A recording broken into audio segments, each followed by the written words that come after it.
poder compartir el espacio. Así es, esperando tenerla aquí en los estudios. Ya sabe, cuando venga por Guayaquil, pues asambleísta, usted es bienvenida para estar aquí con nosotros en el diálogo tanto de la mañana, de la tarde o cuando usted le dé la gana, ¿ok?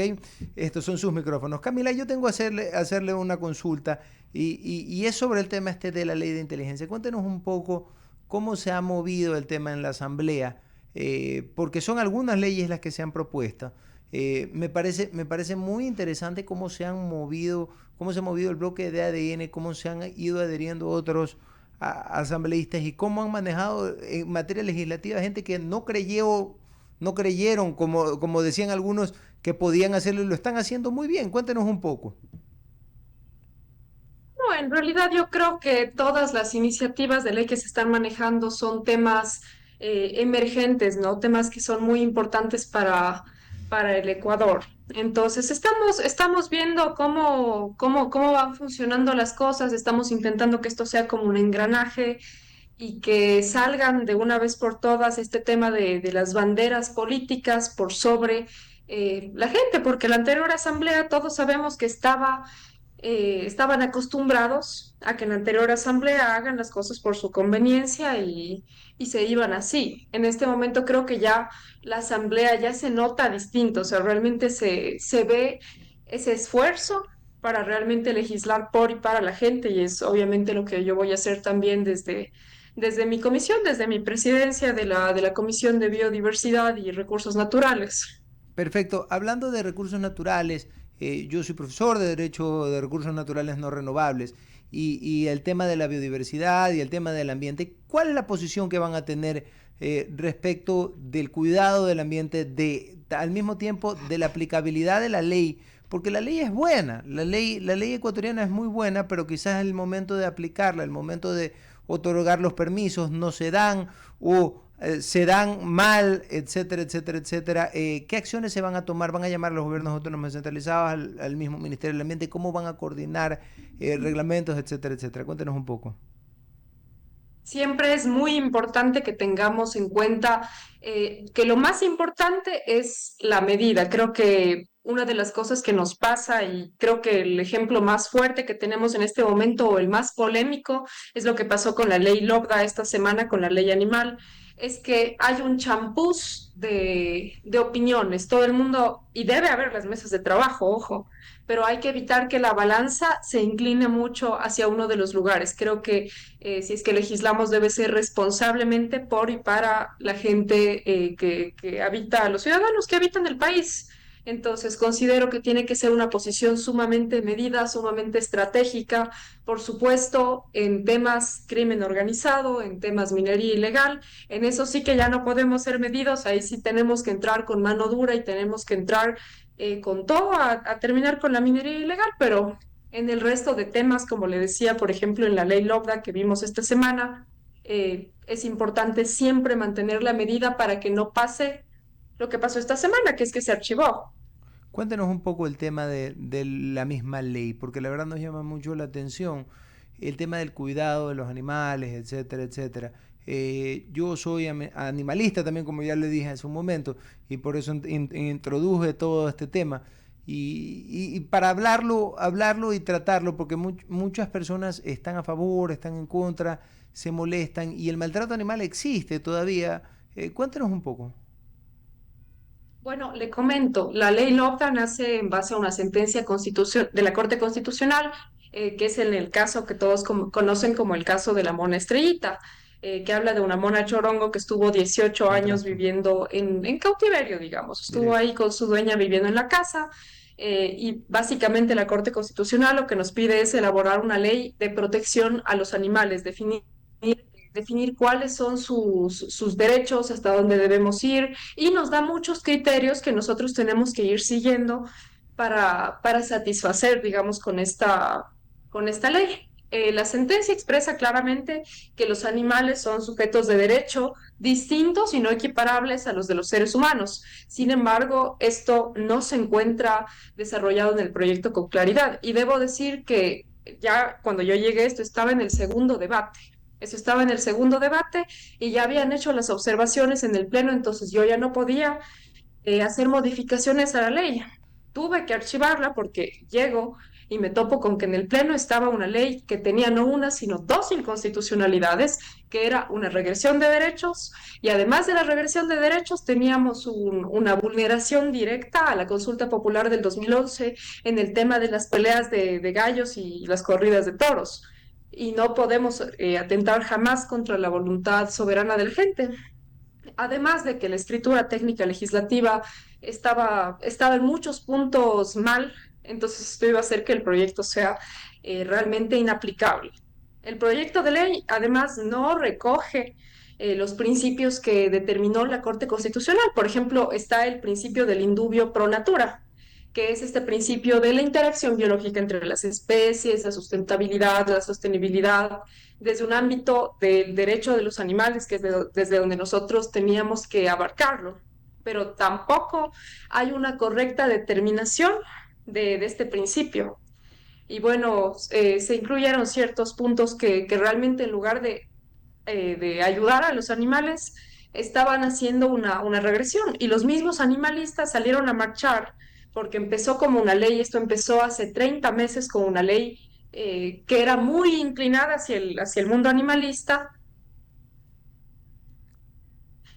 que yo llego, me topo con una ley completamente diferente que en cambio ya afectaba a los animales y estaba a favor del sector productivo, pero la cosa es cumplir primero con la sentencia de la Corte y además hacerlo con mesura, con medida, sin afectar a ningún sector, porque estamos conscientes de que los productores también mueven la economía del país. Entonces nunca podríamos afectarles, pero sí, la ignorancia es atrevida y ha habido muchísima gente, sobre todo del sector productivo, que ha salido preocupado con especulaciones acerca de lo que significa archivar la ley. Y dejo claro que archivar la ley únicamente significa que continúan trabajando los productores como lo han hecho hasta el día de hoy.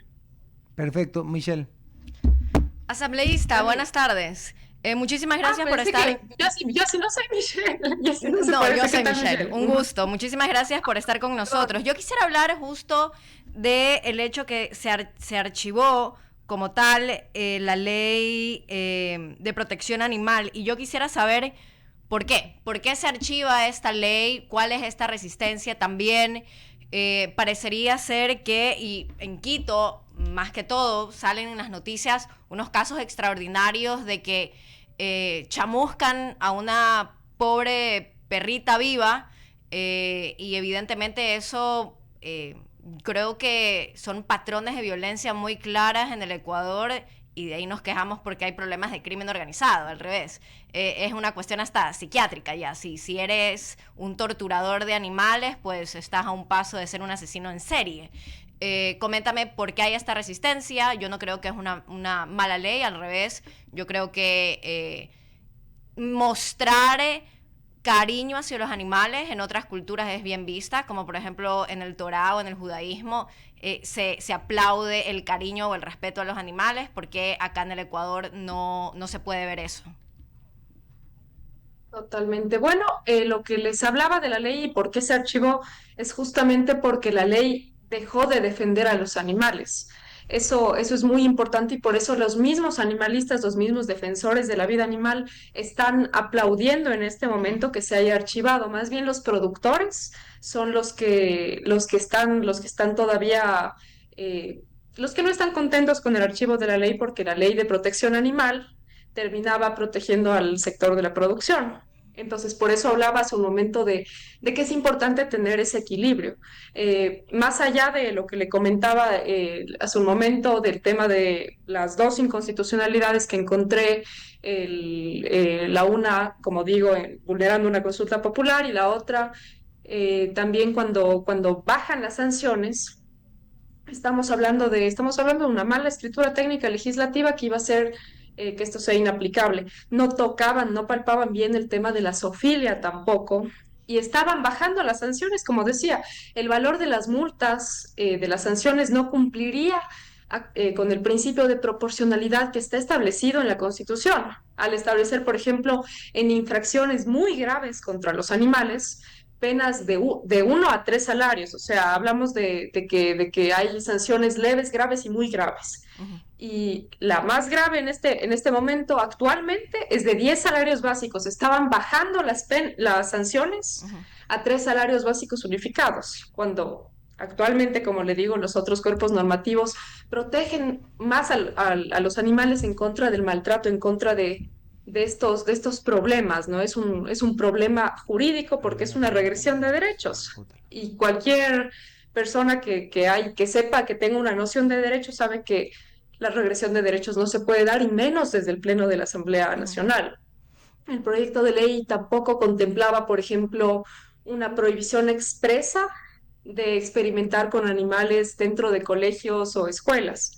Hablaba mucho del tema de experimentación y sí, o sea, necesitamos los humanos de la experimentación para fabricar, para hacer vacunas, o sea, cosas que van en beneficio de nosotros, que tienen que ser procesos en lo posible indoloros, deben ser con anestesia, debe haber un protocolo y Ujú. una entidad que lo regule, pero no prohibía, por ejemplo, que en los colegios maten un ratoncito para verle. Ujú. Y estas son cosas ya medio masivas y no estaba bien reglamentado. Existen también errores de forma, como les decía, como es la doble reforma que tenía el artículo, me parece que es el artículo 142 del Código Orgánico del Ambiente, que no fue corregido por la anterior Comisión Especializada Permanente de Biodiversidad y Ujú. Recursos Naturales antes de presentar el proyecto para segundo debate, y tampoco fue objeto de observación por parte del Pleno de la Asamblea Nacional en el segundo debate, y que encontramos que en esta etapa del procedimiento ya no podía ese texto, como le decía, ser modificado en virtud de lo que dice el artículo 61 de la ley que manejamos dentro de la Asamblea, de la ley de la función legislativa. Chuzo. Entonces, Camila, evidentemente que se archive una ley en lugar de protección, ha sido una desprotección para los animales, es algo positivo. Yo soy hiper animalista porque yo soy madre de un perrijo como tal, es mi hijo adorado. Y yo quisiera hablar de por qué es tan importante también, por ejemplo, el hecho de que se den leyes como tal y derechos apropiados a los animales. A mí me parece una iniciativa extraordinaria, y sería una iniciativa extraordinaria que, por ejemplo, en ciertas entidades del sector público sean pet friendly, o que ciertas instituciones sean también pet friendly, porque, claro, estamos hablando de, uno, dignidad del animal; dos, inclusive esto con la pandemia lo pudimos ver, de que los animales nos ayudaron a mejorar también nuestra salud mental. Y también parecería, desde mi opinión, que el gobierno de turno es muy amigable también a los animales, evidentemente. Dinos, desde el bloque de ADN, ¿tienen alguna nueva ley o propuestas que se vienen en torno a la ley de protección de animales, o algo de interés para la ciudadanía?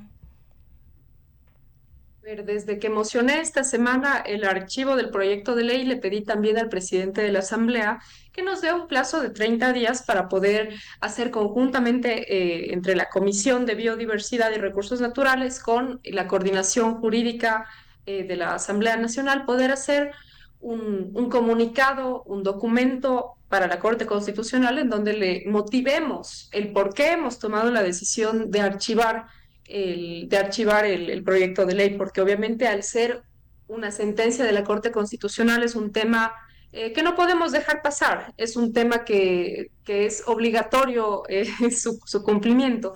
Entonces, le motivamos a la Corte Constitucional el por qué se ha archivado por todos estos, porque no podíamos pasar inconstitucionalidades, porque no podíamos ser irresponsables, y por un mundo de motivos que tiene esta ley para no aprobarse por fallas en coherencia técnica y jurídica.